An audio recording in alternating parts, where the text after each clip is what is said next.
घर ज्योतिष चैनल में आप सबका स्वागत है।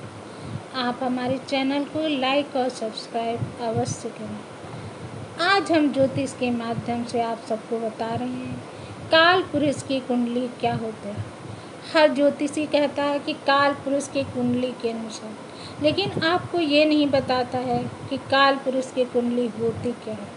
तो ज्योतिष में काल पुरुष को दो भागों में विभाजित किया गया, जिसमें काल का अर्थ समय और पुरुष का अर्थ है व्यक्ति का अस्तित्व। काल पुरुष का अर्थ हुआ समय का पुरुष या ब्रह्मांडीय व्यक्ति काल पुरुष। हिंदू वैदिक ज्योतिष का आधार है। इसे समय मानवीकृत राशिफल कहा जा सकता है, जिसमें सूर्य मंगल गुरु राहु को पुरुष ग्रह बताए गए हैं, बुध शनि और केतु को नपुंसक ग्रह बताए गए हैं तथा चंद्रमा और शुक्र को स्त्री प्रधान ग्रह बताया गया। काल पुरुष में कुंडली में भाव के साथ साथ राशियां भी स्थिर रहती, यानी जिस तरह चाहे किसी भी लग्न कुंडली में लग्न कुंडली हो, उसमें पंचम भाव हमेशा पंचम ही रहेगा। ठीक उसी तरह काल पुरुष की कुंडली पहले भाव की राशि पहले यानी मेष, पंचम भाव की यानी सिंह और द्वादश भाव की राशि मीन ही रहती है। हम आज सोचेंगे किसी कुंडली में ग्रहों की स्थिति देखकर शुभ और अशुभ स्थिति का निर्धारण किस तरह किया जा सकता है।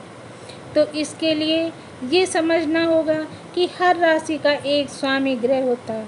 उसी राशि में होने से उसे स्वग्रही कहा जाता है। किसी राशि में वे ग्रह और किसी राशि में नीच का होता है।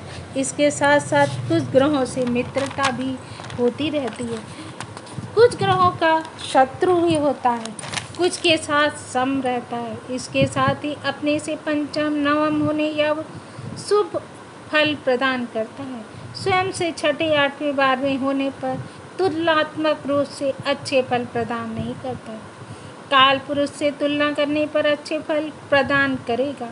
काल पुरुष की कुंडली में 12वें भाव की राशि मीन होगी और मीन राशि में शुक्र को उच्च का माना जाता है, बुध को नीच का माना जाता है।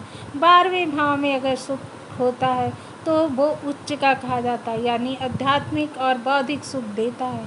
यानी बैठा तो वो नीच का होगा, लेकिन यहाँ जातक को, जबकि बुध अगर यहाँ पर है तो वो जातक को एलर्जी, वाणी दोष और आत्मविश्वास में कमी देगा। जहाँ से ऋषि मुनि ने शुरुआत किया था वही काल पुरुष की कुंडली कहा जाता है। मेष राशि में शुरुआत की जाती है।